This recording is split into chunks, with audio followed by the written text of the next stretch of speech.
You are listening to Radio Aula Mundi.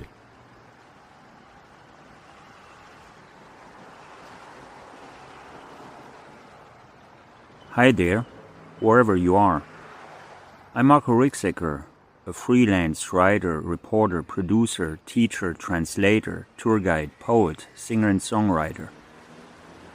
I speak several languages, and I'm the creator and founder of Radio Aula Mundi, an evolving podcast station where no language and all languages are spoken.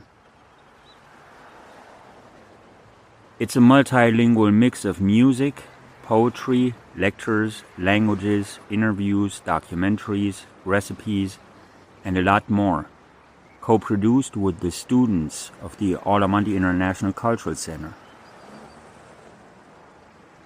You can find us on Linktree Radio Aula Mundi, podcasts.apple.com, Spotify, YouTube, Facebook, Deezer, Instagram, LinkedIn, Blue Sky. Search for Radio Aula Mundi.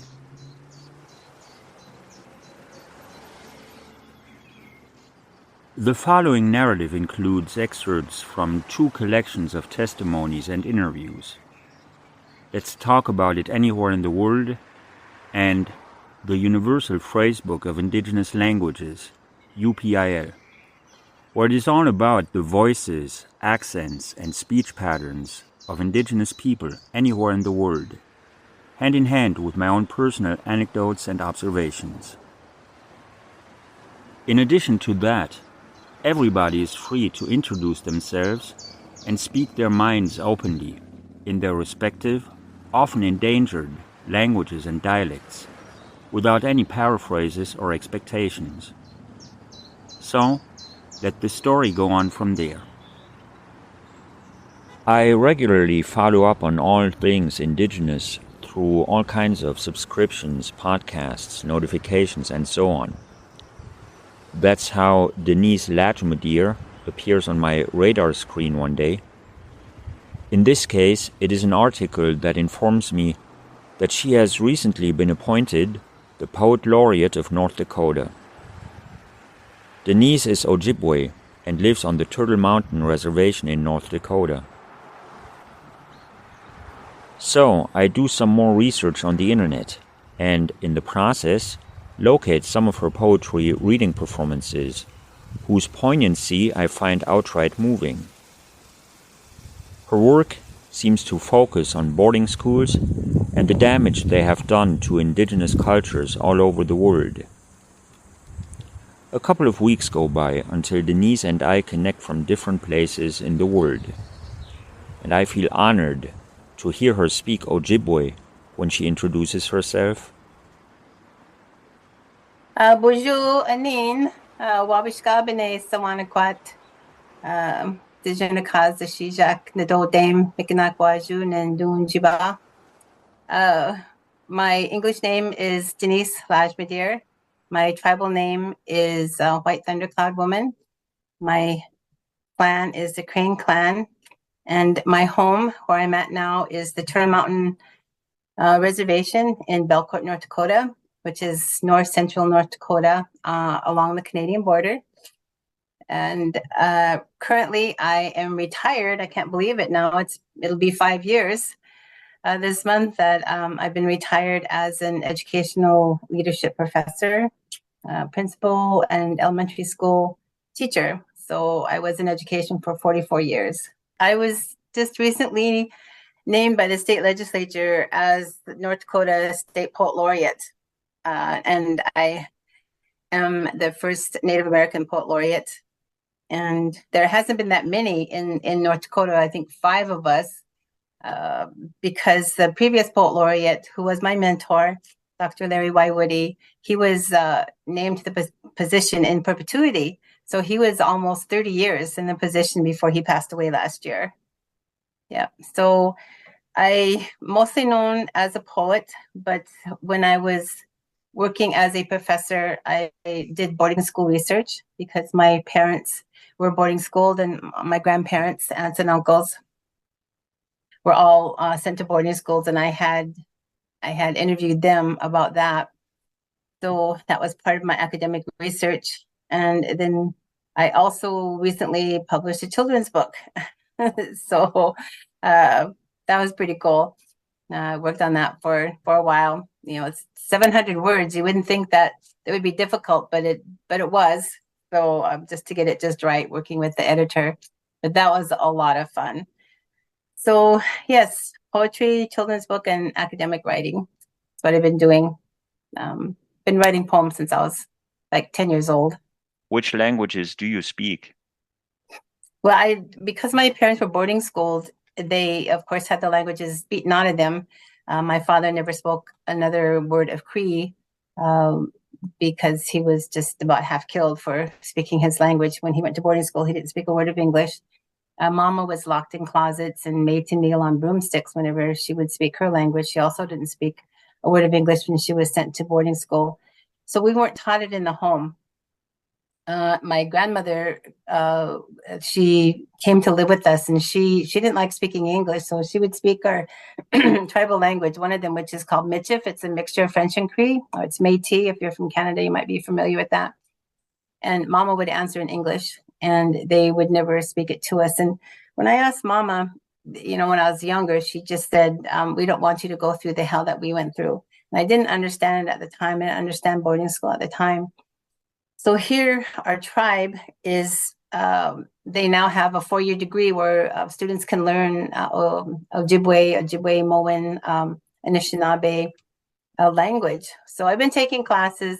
It's really hard for me to pick up, but I've been taking language so I can at least introduce myself. I can understand a lot of the prayer and so on right now. But at my age, I'll never be a fluent speaker, but I enjoy taking the language and learning the language. So we're also going to be teaching the Métis or the Michif language, what we call. That's also being taught at the community college. So I had a choice to take, you know, both languages. What I found is that the language of our ceremonies, which are very strong here, are, you know, the Sundance and Sweat Lodge and so on, our sacred ceremonies have come back very strong here the last 30, 40 years. And Ojibwe is the language of those ceremonies, you know, not the French and the Cree. So that's why I chose, because I attend a lot of ceremonies, I chose to try to learn as much of the Ojibwe as I can. So Denise Lajimodiere is a learner of Ojibwe, the language her ancestors spoke.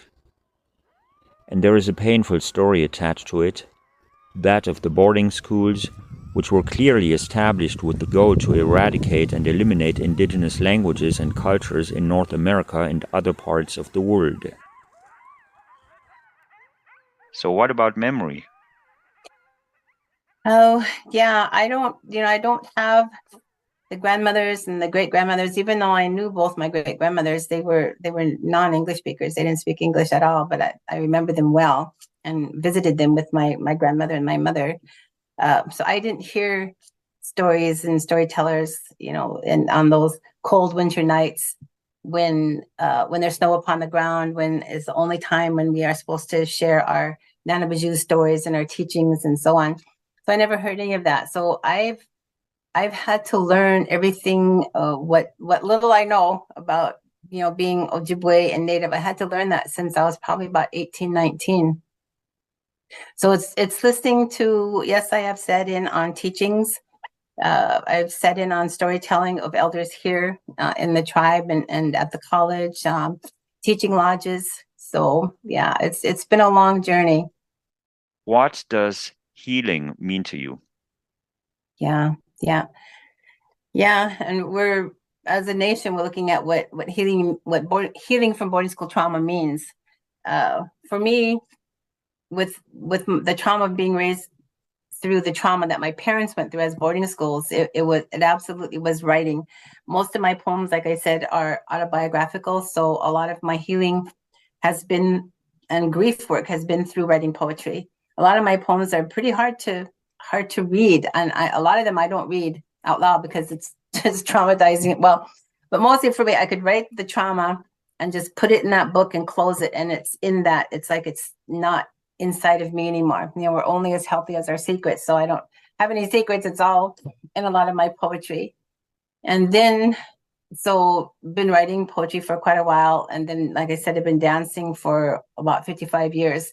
Hearing that drum for the first time as an urban Indian, young 18-year-old in Portland, Oregon, where we had relocated, which is another program at assimilation. Hearing that drum did something to me. And I said, I want to do that. I want to be out there in that circle. I want to do what those dancers are doing. I didn't know anything about powwows because, again, we weren't told anything about it. So I sort of self-taught myself. Then I got on a train and after 2 years at Portland State University, came back here to North Dakota to get my teaching degree at University of North Dakota. And then here in the tribe, there was a lot of powwows throughout the states, a lot of the ceremonies and so on. So just went on a long journey to find out, to learn who I was as an Anishinaabe Kwe, as a native woman. So like I said earlier, it was a long journey, but that's my healing. And it's a whole other, hour-long discussion I've had with people about what boarding school healing looks like for the tribe, individually, the tribe and the nation. But for me, my healing has absolutely been through ceremony and prayer and dance and poetry.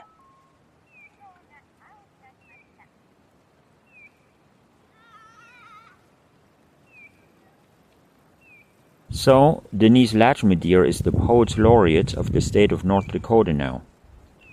And she knows that it is both an honor and a responsibility. One of the latter is to educate the general public, and especially a younger audience, on history and, in this case, especially Native American history.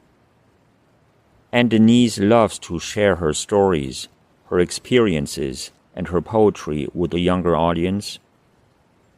So she has started to branch out by publishing a children's book, and she is also writing a novel at the time of our interview.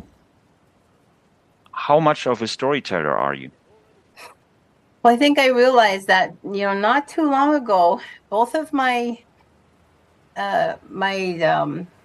research as a professor, including Stringing Rosaries, my book about boarding schools, and also my dissertation had to do with what's called qualitative interview studies. And in it, it's not quantitative, there's not numbers involved. And someone told me, well, you're a storyteller. I said, I don't know why I just only do qualitative. Well, I don't like the quantitative anyway, but they said, well, it's because you're a storyteller. So it's like, wow, even in my academic work as a doctorate, in education, my writing was storytelling. So my theoretical framework, I just recently said, is what storytelling. And I like what Joy Harjo says. I'm going to quote her a lot. She says, we are the storytellers. We hold the stories of the earth. That is so cool. That's so beautiful. So a lot of my poems are narrative and they tell a story. How do you make a poem? Like I said, you listen. You listen to the world around you. You listen to what people are saying. You listen. You go deep within. Listen to your heart. So a poem can come from anywhere, and you put your butt in chair and you just start writing. It doesn't have to be perfect because there's revise. I tell my students, you need to revise. I'm working with a student right now on revising her poem. So when I took classes with Larry Waiwudi, I didn't know really how to write a poem. I've been trying to write poetry, like I said, since I was 10. Took some poetry classes in high school. Tried to take some creative writing. I did take creative writing classes my freshman and sophomore year, and in college. This would be the early 70s. But it wasn't until taking his class when he showed me how to do form poems. A villanelle, a sestina. What do you call it? What is Shakespeare, right? Those. And I told him, I said, well, I only write free verse, like I knew what I was saying to this poet laureate. And he said, well, in order to do free verse and break the rules, you need to know the rules. So I started writing the sestinos and sestinas and villanelles and so on. Those are hard to write, but I love it. So I learned how to write a poem, and there are good poems and there are bad poems, and so that's the way I would teach students. What I hope to work with students or anybody do workshops in the next 2 years. So yeah, so it's very complicated how to write a poem. But first of all, I think I need absolute quiet when I write. So that's why I like going on writers' retreats. And I like where I currently live. I live by a lake I have a dock overlooking the lake, and I can go down there and sit in just absolute quiet, except for the birds and even the squirrels are a little bit too loud. and just think and write. So some people don't need quiet when they write. But in fact, Larry Woody, he said that he could write his poetry with his 5 kids overhead with cement overshoes on, and he could write. but I need total quiet. So mostly it's again, Joy Harjo says we must be friends with silence in order to hear. I love that. So that's a way to start forming a poem, is to be friends with silence and listening to that inner ear. May I ask you if you have any poem of yours at hand that would illustrate that point? Sure. Okay. Yeah, I have one that I like to read because I'm in North Country and it's cold here, and we had a long, bitter, cold, snowy winter, and we waited for spring. And I have a lake out here that I couldn't wait for it to ice out, for to see the water, which seemed like it only happened last week, but it was probably a couple of weeks ago. But I do have a poem called Spring Comes Slow to North Country. Spring comes slow to North Country. The prairie chicken dances the sun toward its northernmost summer home, a slow dance. Pale March light filtered through bare birch limbs offers little heat. The bleak wind brittle as mica. The ice-locked lake begins to moan, a low rumbling, the sound of thunder coming. Ice vibrates like a drumhead, sings so loud it wakes me up. Spring comes slow to North Country. Ice rain stings our faces. Winter-weary bodies crave sun's warmth. First thunder wakes the sleeping earth. Sap begins to flow, calls the snakes. Loons wail, geese return. How I mourned their leaving 7 months ago. So that's me sitting here laying in bed listening to that ice, that lake, and it moans and it cracks and it sounds like thunder. It sounds like a shipwreck. And then like just yesterday morning, the loons came back and I heard the loons. So this was written last year. So it's just the welcoming of spring for those of us that live in North Country. But again, it's listening and hearing that. My neighbor's calling me or texting late at night. Did you hear the lake? So I go outside and sit on the deck and I hear the lake, so it's so cool. How visual is your poetry? I think I see it in my brain before I write. It's kind of, I don't know if it's scary or spooky or weird or what, but I actually see things. I see things and then I write them. Yeah. Yeah. I know Larry, what my mentor would tell me that, you're a poet.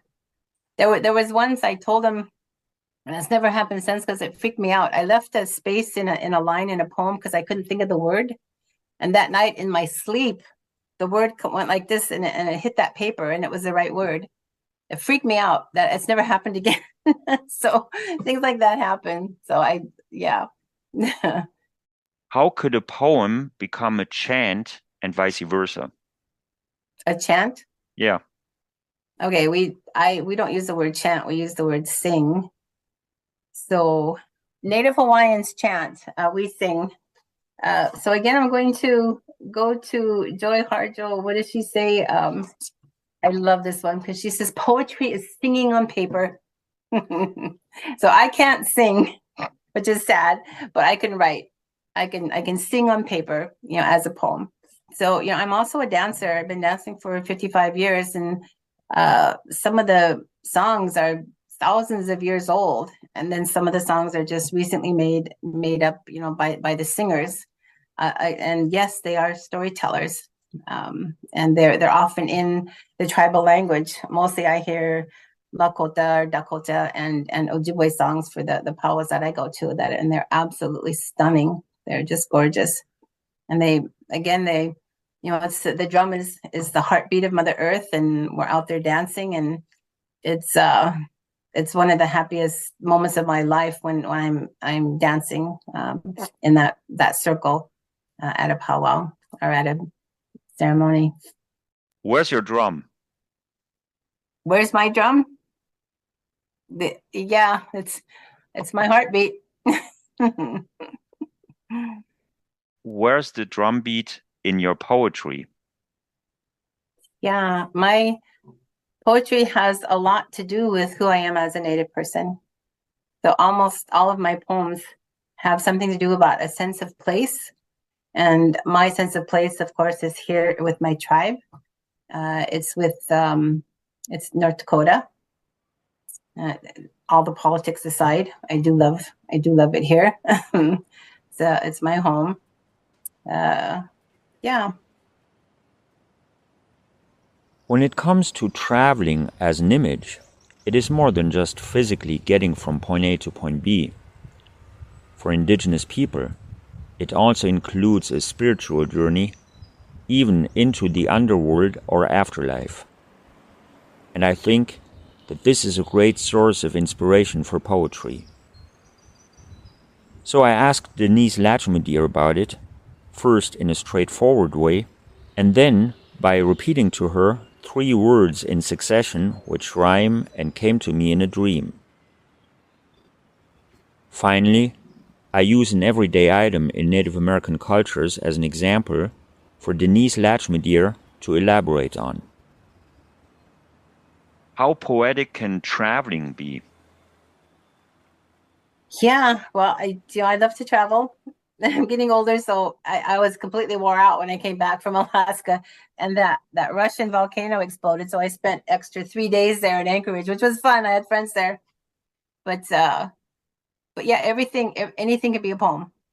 Anything for traveling. When I'm in Maui, I have a couple poems in Maui.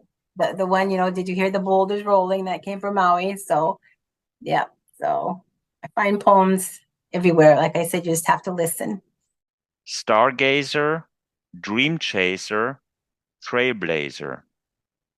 How does the story go on from there? Stargazer, dream chaser, trailblazer. That's it. Well, you're obviously going to get a trail. You're going to make a trail to the stars. A lot of poetry can be in the stars, and of course, Native people observe the stars and so on. So, yeah. So you're dreaming high. Yeah. One thing I would add that doesn't rhyme, but what's been happening a lot here in North Dakota and in Alaska are the Northern Lights. So that has to do with stars and dreams, and we say that the Northern Lights are our ancestors dancing their connection to us here on Earth. So there's your trail. Yeah, that reminds me of a poem I have about that. It's because we say that when we die, we go up the Milky Way. So to the stars. Let's see here. I need my glasses. But anyway, yeah, I have a poem about that. So that's what you remind me of. That's what that reminds me of. Where is it? Northern Lights. Anyway, I'm not gonna find it. But yeah, so yeah, we travel the trail of the Northern Lights when we cross over, and then we become a star. And Bear is there. Bear will ask us, "What is your name?" And that's when we tell him our tribal name, what we call our spirit name. Yeah, so that's what those words remind me of. Moccasin Trail 16. Okay, wait, it's on page 16. I can't see my. Okay, Moccasin Trail. Yeah, want me to read it? Sure. Okay. The Moccasin Trail. I will not take the trail of cowboy boots or spike heels and pointed pumps. My path is far less traveled. I will softly walk the moccasin trail through the galaxy of star spirits to the place where my ancestors have gone, the path of ancient souls. The guardian bear will ask my spirit name. I will call out a name forever meant for his ears only. In new white moccasins with sparkling beaded soles on my feet, I'll take my place among the stars. Cool. I haven't read that in a long time. How important is a good pair of moccasins? Yeah, well, here we're out on the prairie where it's a glacial rock. I have to have hard sole moccasins. Where my people, when we came from the forest, we had soft soled moccasins because, of course, it was pine forest and leaves. But out here on the prairie, it's a glacier rock, so you need to have a sturdy pair of moccasins. And when we pass away, we make moccasins for the person who's passed away for their final journey. So yeah, Okay. that's why I say my moccasins will sparkle. They have nice sparkle beadwork.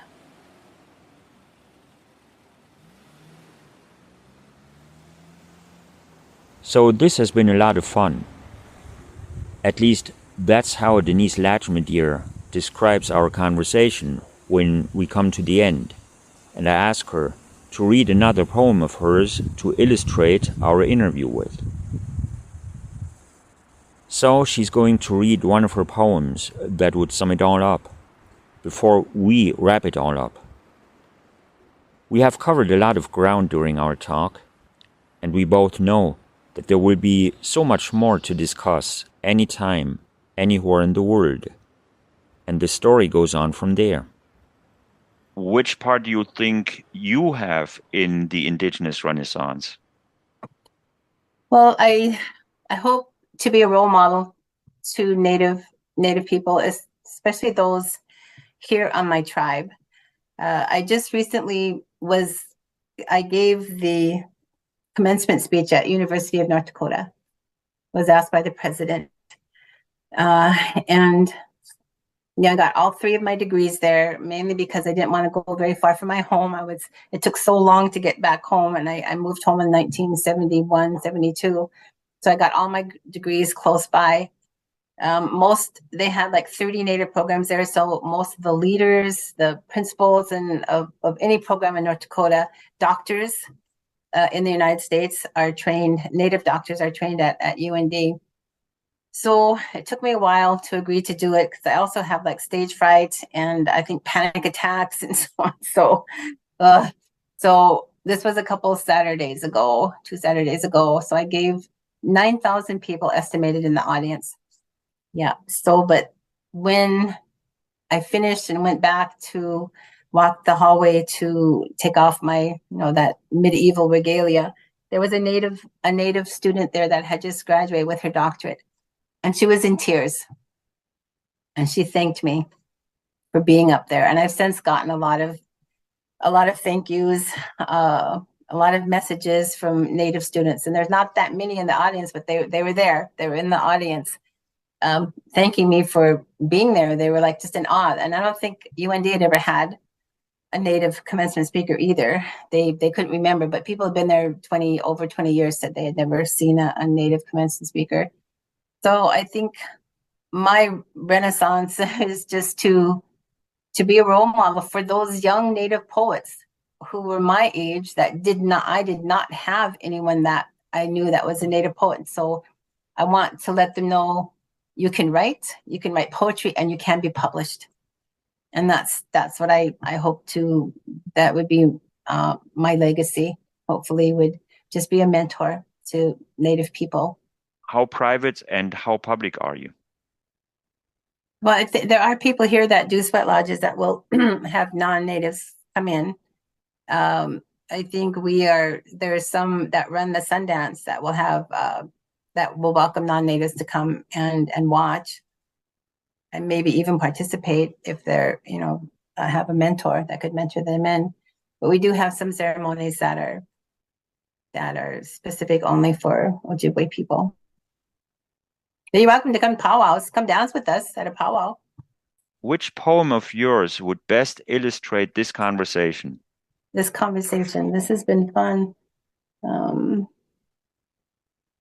Dancing with the whirlwind gathering. Let me read real quick. His feathers were chains. So where is it at? Dancing with the whirlwind, sleeping. His feathers were chains. 58. So this is another one that I actually saw this. You can see this was actually a picture I took as a native. Well, it's in the poem. I'll read the poem. His feathers were chains. At a small town in South Dakota, I stopped to rest and saw an Indian on a horse, welded together using farm implements and planted on the lawn next to the Sioux Motel. His war bonnet was a sickle bar, his shield a disc blade, his feathers were chains. A splicer connector formed his mouth into a permanent oval. His horse's body was a barrel, a harrow for a tail, his hoofs support brackets. I found him there and heard a war cry from his mouth like howls in my chest. Is one a warrior only when revelry is heard? Forgive me, friends, but he was there at Wounded Knee, Little Bighorn, Washita, Sand Creek, White Stone Hill, and has a harrowing tale to tell. Staked to this earth, his feathers were chains, his blood a rusty red. So that's another, I came upon this Indian made out of farm implements and wrote a poem about it.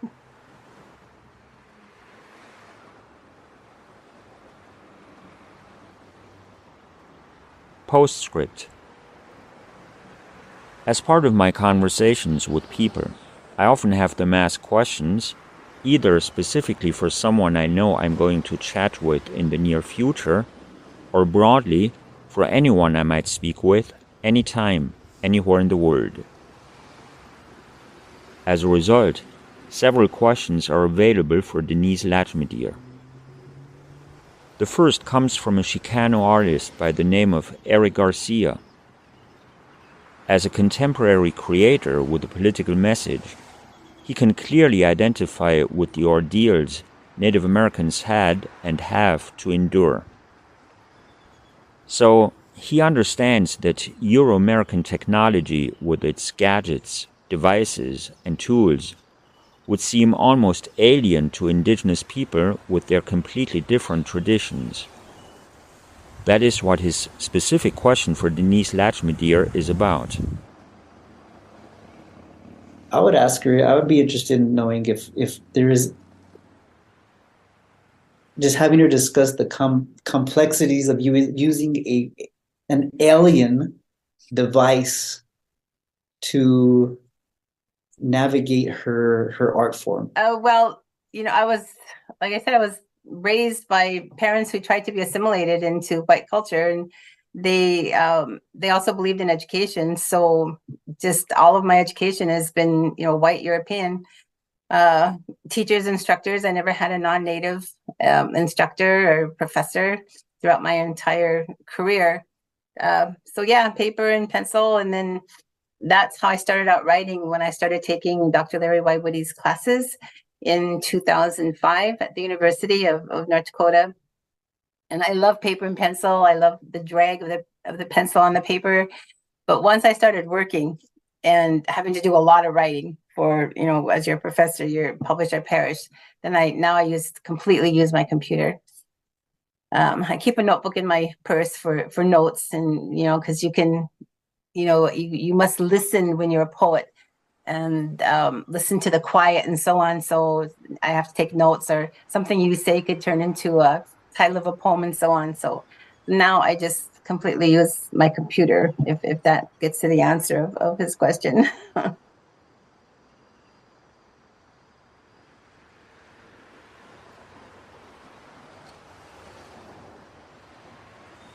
The next question comes from a writer, philosopher, and educator by the name of David Kepser. It focuses on a poet's way of thinking. In her answer, Denise Lajimodiere elaborates on the kind of poetry she writes versus the kind she's not into. I want to know how a poet thinks the objects of fiction exist. Are they abstract? Are they entities that subsist in a mind only when they are in a mind? You know, there's some poetry out there and poets that can answer that, because that's their poems are very abstract. And I literally, you know, some people say I don't like poetry because I don't understand it. Well, there are some poets out there that absolutely do not understand because their thoughts are so abstract. Mine are just totally, like I said, narrative, down home,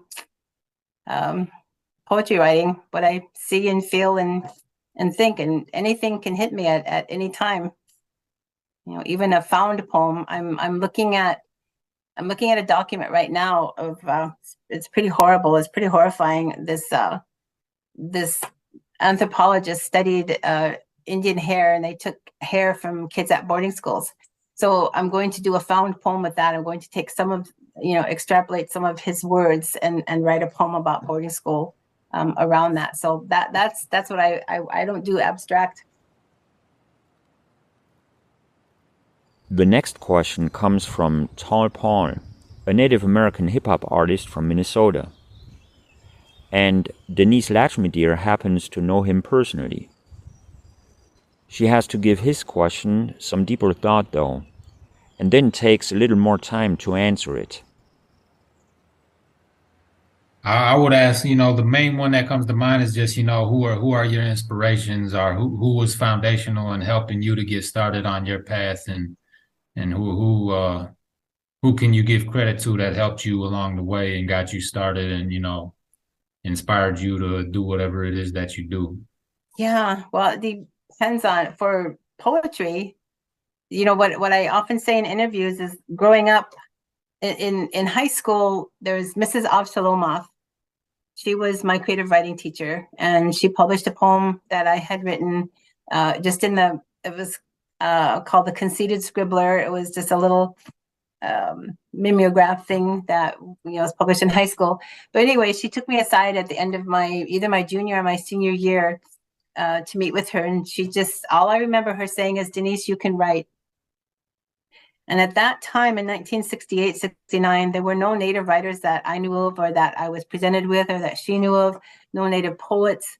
So it wasn't really until like 2000 or so when I started seeing other Native writers. Specifically, I came upon a book by Louise Erdrich called Love Medicine. It was published in 1984, but I didn't see it till probably, you know, like 2000 or so. And I said, good God, she's Native, she's female, and she's from my tribe. And she writes poetry also besides her novels.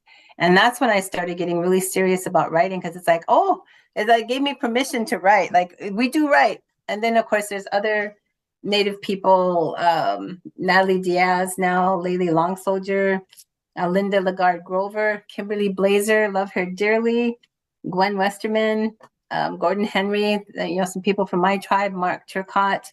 And then, of course, there's Billy Collins and Mary Oliver. Then one of my mentors, when I was at a writing retreat in Vermont, Studio Center in Vermont, one of the writers that was there that worked with us is a man named Wesley McNair. He's a New England poet. And I had showed him one of my poems, and it was a cute little poem, and my parents had gone out drinking, and then I went off and I had them going off on a turtle in the ocean or something. And he read that poem and he goes, what's really happening here? And I about fell off my chair because we were being abused. So I told him that, and he sat and talked to me for a long time and showed me some of his poems, and he said, write that. So that's when I learned from that conversation to go ahead and write about trauma write about grief, write about things almost the unforgivable. He gave me permission and the strength and the courage to write about the trauma that had happened in my life growing up, and even to this day, there's still trauma in my life. Not right now, I'm fine. Well, but gave me permission to write through some of the trauma. So yeah, so seeing other Native writers now, and there's quite a few of them. There's a lot, and they're Joy Harjo. She's the first Native American female poet laureate of the United States. Oh my goodness, yeah. So I have lots of mentors, but growing up, I didn't have any mentors. All I knew was that I wanted to write poetry. So Larry Waiwudi was absolutely, Dr. Waiwudi. He helped me tremendously, along with Wesley McNair. The final question comes from a Chicago musician. His name is David Gunderson, and his question is sort of a classic. Denise Lajimodiere's answer reveals sort of another side of her family, which is deeply connected with history, especially that of World War II. I'd want to know what your desert island books are. If you can only take, and I don't want to say one book because that's not fair to anybody, but if you can only take 3 books to a desert island, which 3 would they be and why? I've been a voracious reader since I was very young. That was part of my escaping trauma at home, was going to the library, taking a book, tucking it under my belt, and climbing a tree or a chestnut tree or an old oak tree and reading. So yeah, right now, my father was at the Battle of Attu in World War II, and I just came from Homer and Anchorage, and Attu is on the Aleutians.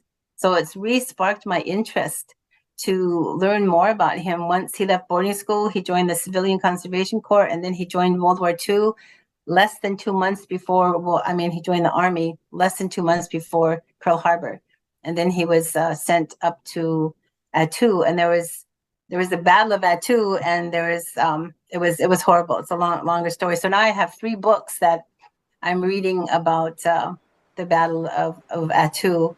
And I've just before this, I called up to the World War II Aleutian Memorial. I hope to go there, fly there from Anchorage next summer to go find out more about my father. So right now I bring those 3 books with me.